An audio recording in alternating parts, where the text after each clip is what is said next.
Welcome back to the deep dive. Today we're undertaking, well, quite an exploration. It challenges the most fundamental assumption we make, pretty much every single moment. Mm-hmm. The assumption of who you believe yourself to be. Okay.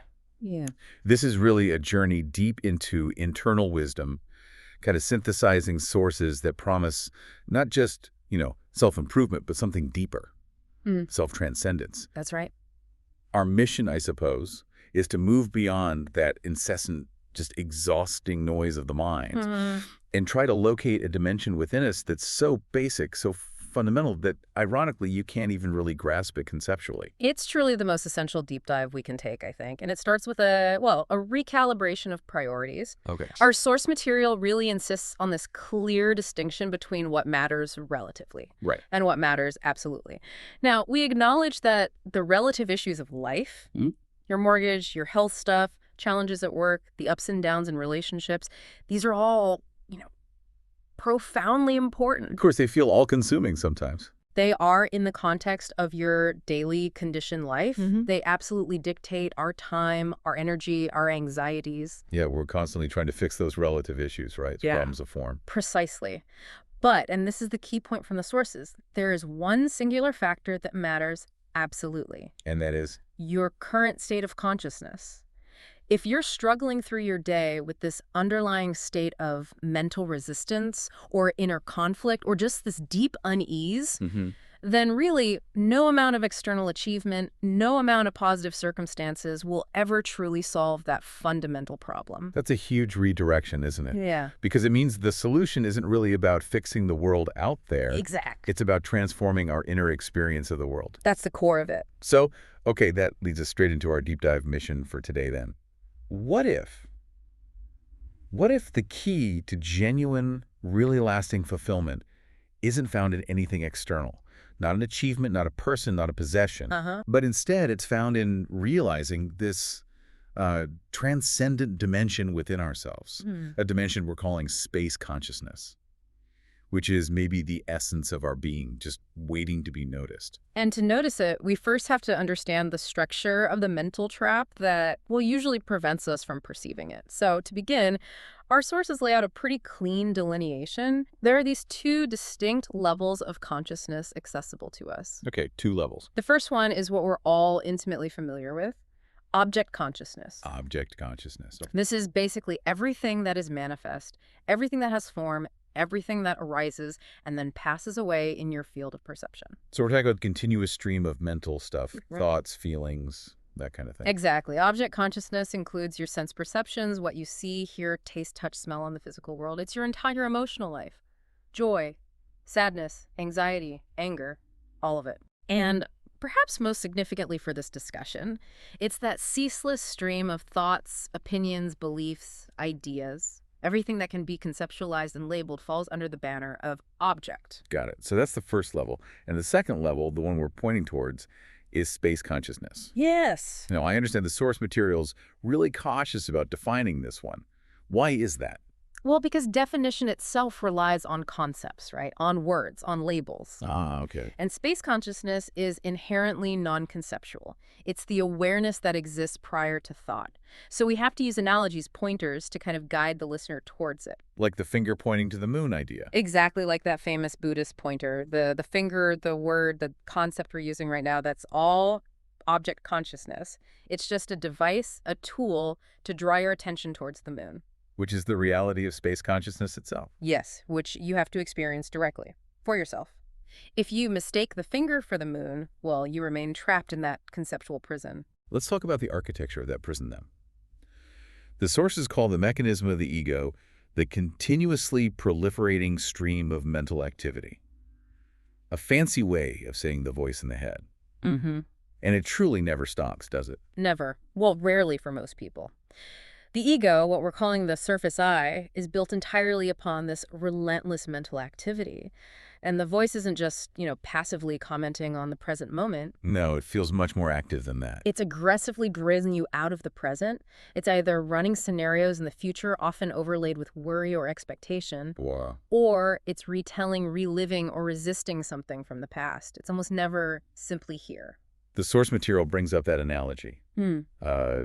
Churchill's quote about history being one damn thing after another. Yeah, that's a paraphrase, but it captures it. It feels like that's the mind's conditioned state. Just this relentless gravitational pull of one thought triggering the next, with no gap, no spaciousness in between. And the sheer power of that pull defines what the sources call the spiritual condition of unconsciousness. Okay, so what is spiritual unconsciousness, specifically? It's being completely and continuously identified with the stream of thinking and all the emotional reactions that come along with it. It's like a state of perpetual spiritual sleepwalking. But hang on, if thinking is involuntary, like a compulsion, as the sources claim for most people, Yeah. how does anyone even function? Doesn't society kind of reward constant thinking and planning? Society absolutely rewards analytical thinking, yes, but it often mistakes frantic mental activity for genuine insight or presence. The core issue isn't thinking itself, it's the identification. Identification meaning. Spiritual identification means you derive your entire sense of self, your I, who you believe you are, from that continuous mental stream. Every single thought that bubbles up is immediately claimed. My thought, and therefore that's me thinking, or even just me. So when someone says, I think, they genuinely believe they're the one initiating it, choosing to think that thought voluntarily. That's the common belief. But the truth, for the majority in this unawakened state, is that they are trapped in the thinking. They're not the operator pulling the levers. They're the subject being operated upon by the conditioning. Wow. Thinking becomes this compulsion, like a mental itch you just have to scratch every single second. They find they cannot voluntarily stop the commentary, even for a moment. And that is the definition of the spiritual trap. The surface is just the sum total of this identified thought stream. And the consequences of being so deeply identified, so conditioned, they're pretty severe for finding real fulfillment, aren't they? Absolutely. If your entire reality gets filtered through this identification, you're perpetually viewing the world through the lens of your personal past. That's the mental emotional conditioning from the past they talk about. Exactly. Imagine looking at everything through, I don't know, a pair of constantly shifting, heavily colored glasses. You put them on as a kid and never took them off. So every event, every person, every word someone says to you Gets run through this personal archive of past hurts, expectations, judgments, beliefs, all developed since childhood or even earlier. which means you never truly see anything or anyone as they actually are in this moment. Pretty much. If someone gives you, say, constructive feedback at work, You don't just hear the feedback. You might hear the echo of a critical parent or feel the fear of failure from some old experience or maybe the resentment of authority. You're reacting to your internal history, not the present moment reality. and the profound internal price for this What is- is what? It's the lack of true inner peace, real spaciousness, genuine uncaused joy, that connection to something deeper than your historical person. The narrative your mind keeps spinning, that connection gets severed. So you're just kind of blown about. You're perpetually at the mercy of what goes on out there, as the source says, and completely entangled in the reactive patterns of your own mind. The surface eye becomes this terribly limiting prison. Okay, so when we're confined to that mental prison, living as that surface eye, what's the default human experience like, according to these sources? It's generally defined by this perpetual underlying sense of unease, or just a feeling that something is missing. Yeah, I think many people can relate to that feeling. It seems to be the universal conundrum of the unawakened state. You see, the ego, being an inherently unstable mental construct based on thought and memory, can never feel truly complete or secure in itself. It's always lacking. And the mind tries to explain that feeling. Right. The mind, trying to make sense of this inherent incompleteness, leads people to view themselves often without even consciously articulating it as a problem to be solved. It's like the dilemma of me. Always slightly wrong, always needing some kind of external adjustment or addition. So the mind then tries to solve this internal dilemma using external tools, things, achievements, people, basically form. Exactly. It projects goals outward. If I just acquire enough money, or if I achieve that status, or if I find the perfect partner, then this hole inside will be filled and I'll finally be fulfilled. The mind is constantly looking for salvation through the world of form. That's the game. The pursuit of fulfillment through acquisition, achievement, recognition, relationships, you name it. But the source material points out the cruel irony here. Which is? No matter how high the achievement or how great the acquisition, That sense of insufficiency quickly returns, sometimes almost immediately. Why is that? Why doesn't getting the thing work? Because the ego, the surface I, cannot actually be sustained by a completed form or achievement. It requires the seeking of form, the striving, the wanting. Once a goal is actually reached, the ego must immediately latch onto the next goal, the next desire, to maintain its sense of purpose and, really, its very existence. It feeds on the chase, not the capture. You could put it that way, yes. The sources give a really detailed case study on this futile search, particularly looking at relationships. They talk about the initial phase of dating, where couples are often described as being in a state of hypnosis. It's described as a profound delusion, really. Each person is projecting a role onto the other, often the role of savior, or the one who will finally bring perfect completion. So you're not seeing the actual person. You're looking at the partner not as they truly are, but as the potential fulfillment of a deeply ingrained, conditioned mental expectation or need. Yeah. You look at each other with this intense energy of, finally, the one who will complete me. But reality inevitably kicks in, right? That projection can't last. It's incredibly short-lived, usually. Once the initial excitement of dating moves into, say, genuine, close cohabitation, the roles inevitably start to fall away. The energy required to constantly maintain that projected facade is just too great. And then, suddenly, the person you thought you knew starts revealing aspects of the personality that you find deeply irritating, if not downright disturbing. And this is often where the real conflict begins. And the source specifically attributes this collapse, or at least a major part of it, to the appearance of the pain body. That's a really potent concept we should probably unpack. What exactly is the pain body? Okay, the pain body. It's defined as this accumulated mass of emotional pain, old trauma, unresolved suffering that's gathered throughout a person's lifetime. Some texts even suggest it might include inherited ancestral pain. Wow. So it's like a residue of past pain. Exactly. It's usually dormant, sort of living silently in the person's energy field, but it's always there, just waiting for certain conditions, certain triggers to activate it. And what activates it, especially in a close relationship context? Well, proximity and intimacy provide the perfect trigger.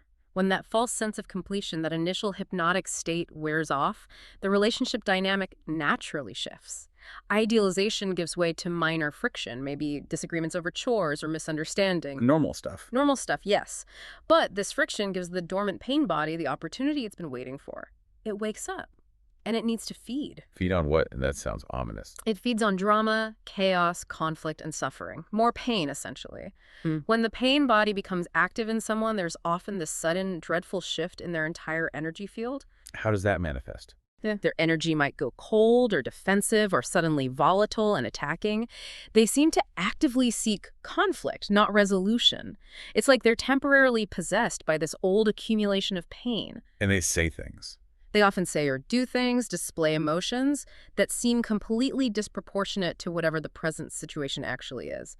They become hostile because the pain body literally feeds on the negativity it creates in themselves and provokes in others. And the partner, who is maybe looking for salvation in that relationship, is suddenly confronted with this dramatic shift. Exactly. That really explains the source's rather famous and maybe cynical sounding observation. You always marry the wrong person. It sounds cynical, but the source intends it diagnostically, I think. It means you'll always find perpetual dissatisfaction and conflict in a relationship unless a deeper dimension, what we're calling space consciousness, is awakened within one or ideally both partners. So if it's just two surface eyes trying to complete each other. They will only succeed in activating each other's pain bodies again and again, leading to what the Buddha called dukkha, that persistent state of suffering or misery. And this failure to find salvation in form, it extends way beyond just relationships, doesn't it? Oh, absolutely. It fails in the quest for recognition, for example. Think of the person who constantly seeks external approval, thinking, once people recognize my talent, my genius, my importance, then I'll be fully myself, then I'll be okay. Why does that recognition, even if they get it, feel so hollow so quickly? Because external recognition is just another form. It's fleeting. The ego gets a massive but temporary boost, a big dose of self-importance. But form is impermanent. Exactly. The nature of all form is impermanence. The recognition fades, someone else gets the spotlight, the accomplishment is surpassed, external conditions change. The ego then requires a new supply of recognition almost immediately. This creates chronic anxiety and just an impossible burden to carry. Which brings us back to what the Source calls the incredible burden of this problematic life. It only exists in the mind, yet it feels so heavy, so real, so consuming. It's an illusion, yes, but it has a kind of psychic weight because of our deep identification with it. The surface eye is burdened by this constant need for projecting need onto the future and defending its fragile sense of self. The moment you define yourself as my problematic life, you create this overwhelming psychic load that never truly existed outside the confines of your own thought stream. And this burden is profoundly tied to how the ego relates to time. The source uses a startling phrase, the virus of time. It is startling. Time, for the ego, for the surface eye, is described as a two-edged sword. Okay, how so? Well, on one edge, the future is the great promise, isn't it? It's the place where salvation will finally be achieved. You know, when I retire, when I meet the right person, when I finish this huge project, then I'll be happy. The surface eye lives entirely on this future hope. Okay, that's one edge. But the other edge? The other edge is annihilation. The ego knows implicitly, or sometimes quite explicitly, that the future will eventually kill you. Ah. Time isn't just passing, it is, as the source states quite starkly, a disease consuming our bodies. This underlying awareness of inevitable cessation, of death, drives this frantic, almost panicked need to achieve fulfillment now, quickly, before the executioner arrives. And that fear creates that constant sense of rush, acceleration, and unease we see everywhere. Oh, it's the idea. Yes. It makes perfect sense, then, why so many people might look for some kind of momentary escape hatch. Just a way out of this mental burden and this fearful perception of time. Mm-hmm. And this is where the discussion of substances often comes, in alcohol, opioids, stimulants, whatever. It's framed as this intense longing to become free of themselves. It's fundamentally the desire for self-transcendence, but it's misdirected towards a substance, towards form. The mechanism for the temporary relief they offer is often starkly simple. Many substances, particularly depressants like alcohol, slow down your mind. And by slowing the mind, the problems seem to disappear. Exactly, because where do your problems actually live? They exist almost only in that accelerated stream of thought, the commentary, the judgment, the projection into past and future. Right. So when the mind temporarily slows down, the compulsion to think is reduced, and that whole construct of the problematic life ceases to be actively created in that moment. People experience brief glimpses of self-transcendence, a moment of peace, not because they've solved anything externally, but because they've temporarily stepped out of the mental prison. But the sources warn there's a severe danger here, too, suggesting that some substances can actually lower consciousness further, making things worse. Yes, that lowering of consciousness can be devastating. While the surface says anxious or judgmental thoughts might temporarily disappear, this lowered state can actually awaken the pain body. Oh, right. Instead of rising above. Instead of achieving transcendence, the person becomes more vulnerable to this accumulated negative emotional energy field. The pain body can seize the opportunity of the weakened egoic structure to fully take over. Leading to. Often resulting in destructive behavior, outbursts, and intense negativity, followed by an even worse state of suffering, guilt, and self-recrimination once the brief chemical high subsides. So I guess what's important to take away here is that the longing itself, that universal, sometimes desperate desire for transcendence, for freedom, that longing isn't a mistake. Not at all. It is, as the source suggests, actually built into the evolution of human consciousness. It's the driving force pushing us forward. But we have consistently, as a species perhaps, aimed it at the wrong target at form instead of the formless. Okay, so we've spent a good amount of time detailing the trap, the restless, seeking, constantly self-identified surface eye. Now let's make that fundamental shift. Let's move towards the escape route. Good. The sources promise that realizing this transcendent dimension, this space consciousness, is literally the most important thing that can happen in your entire life. And we really must reiterate this. This is not about achieving a new thought or understanding some complicated philosophy intellectually. Right, it's experiential. It is purely an experiential realization. It cannot be defined conceptually, only pointed to. We keep coming back to that. So if we can't think our way into it, how do we experience it? What's the practical experiential guidance the sources actually offer us? The key, the absolute key, is shifting your awareness from the object of perception, the thought, the sound, the thing you see, to the container of perception, the space in which it happens. Okay. The simplest pointer is just this: become aware of space. That sounds deceptively simple. If I'm listening to you speak right now, my normal focus is on your words, the concepts, the sound waves hitting my ears.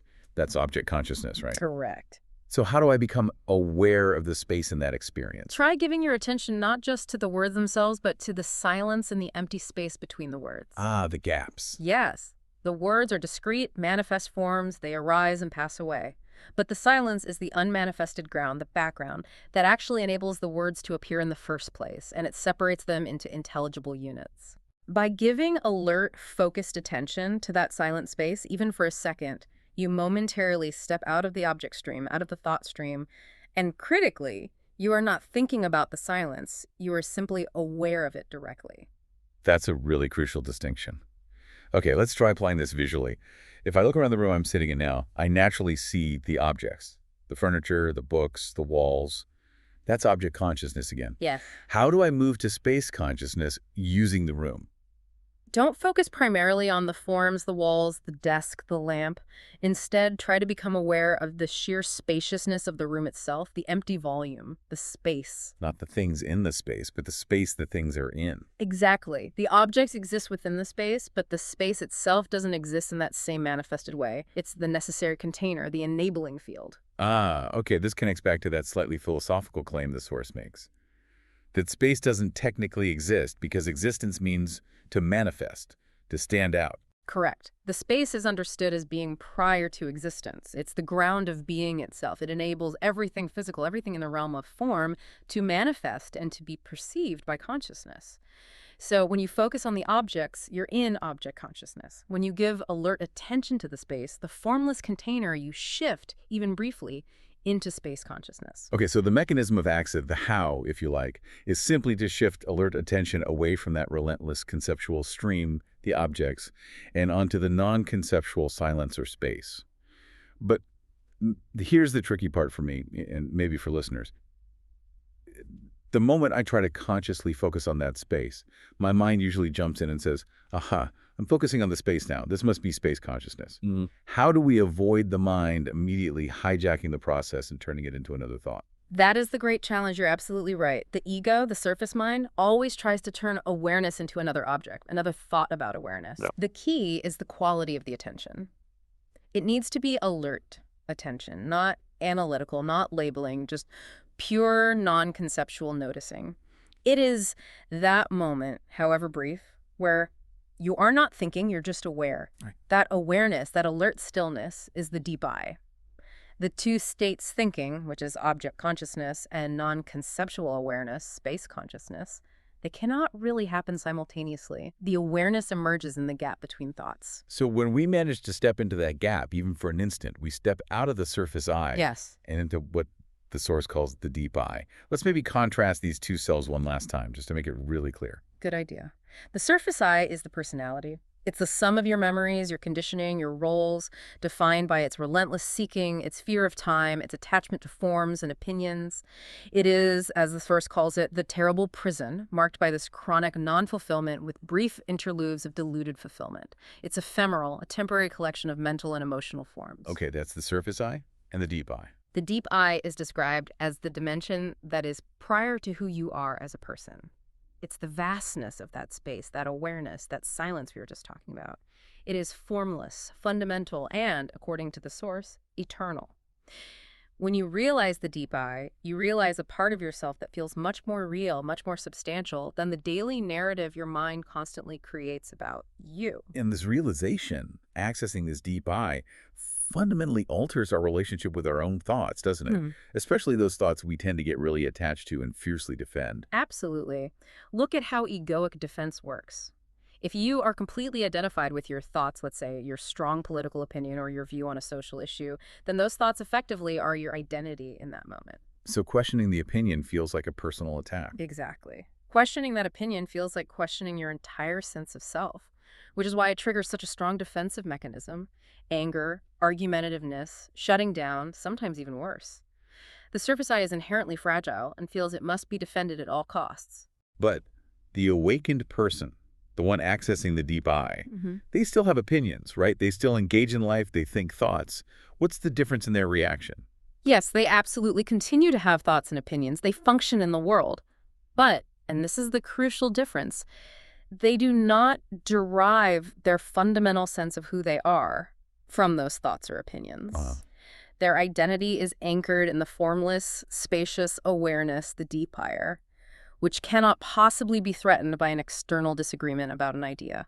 They've found something much more real, much more fundamental than any thought that tells you who you are. So the need to defend the thought dissolves. Consequently, the psychological need to defend the thought and thus defend the ego, it simply vanishes. There's nothing there that needs defending. This is captured really beautifully, I think, by the ripple and the ocean analogy that the Source uses.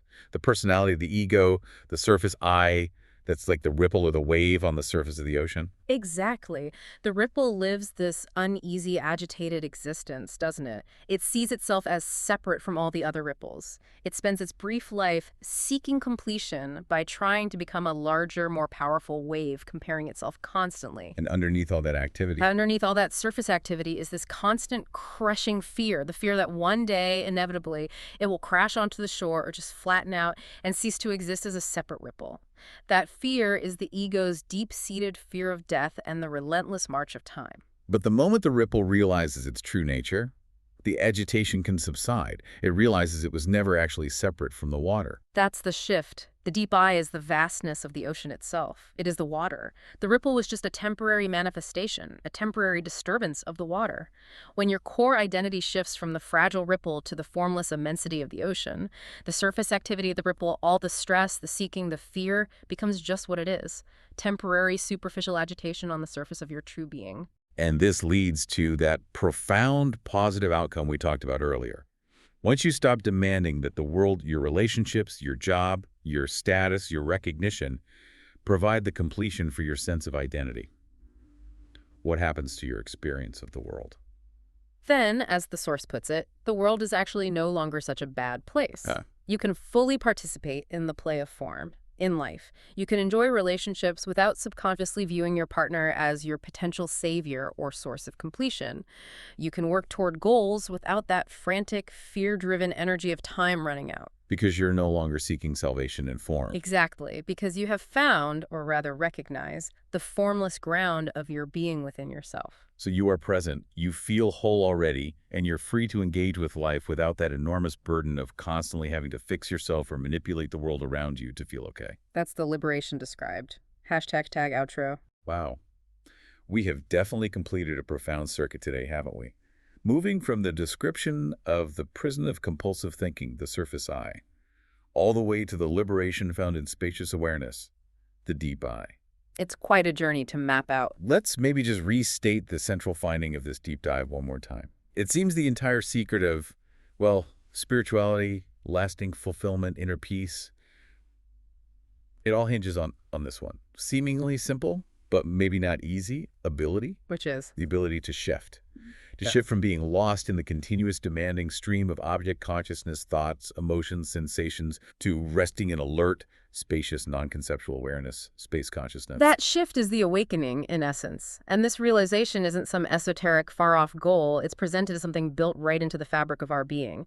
That longing we discussed, the longing for self-transcendence, that universal human feeling of something is missing. It's argued that it's not a fault in our design. It is, according to these sources, perhaps the evolutionary imperative itself. The mechanism urging us, individually and maybe collectively, toward the next stage of consciousness. That's a powerful thought. So if this longing is universal, and if the solutions consistently offered by the external world by form consistently fail to deliver lasting fulfillment, then maybe we need to pivot our search, like 180 degrees. The provocative thought maybe we can leave you, the listener, with today is this. What if the next great step in human development isn't about finding the perfect solution out there somewhere in the future? But instead it's about accepting, recognizing that the solution, the peace, the wholeness we seek is already present. Right here, right now, waiting patiently in the silence between your words as you listen, in the space of the room you're in, and in the stillness between your own thoughts. It really asks you to consider that true liberation isn't some future goal to be achieved by doing even more or thinking even harder. But perhaps it's a reality to be recognized simply by noticing what is already always here. So we really encourage you to take that invitation into your day-to-day. Just notice the space sometimes. Invite the silence, even for a moment. See if you can briefly step out of the gravitational pull of that voice in your head. It's an experiment worth trying. Thank you so much for joining us for this deep dive into presence and awareness.